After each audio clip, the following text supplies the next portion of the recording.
Welcome to the slop farm. Enjoy the video. You already know arrays and arrow functions. Now start. Create the accumulator shape you want and pass it as initial value. Once you define the goal, sum numbers, merge objects, or build a map, write R. Reduce with ACK, cur parameters. Make sure to reference IDEX when you need positions and include the full array only for advanced logic. As you type, test with a small example of 3 items so you can inspect ACK mutations and confirm that initial value yields predictable types. Next, build the middle logic to handle complexity.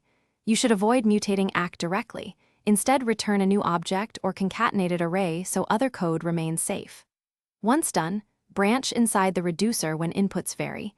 Use if/else or switch to handle nested arrays, strings, or error cases. Make sure to extract helper functions for mapping or parsing to keep the reducer readable. When performance matters, consider typed accumulators and minimal allocations, but profile before. Finish by returning the transformed accumulator to the calling scope and verify outputs.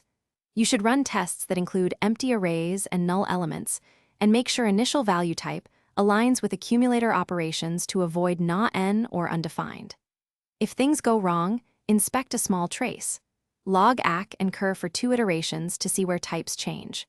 For heavy workloads, consider alternative patterns like for loops or chunked processing. But first confirm correctness, then optimize.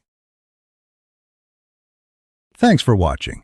Consider subscribing if we helped you today.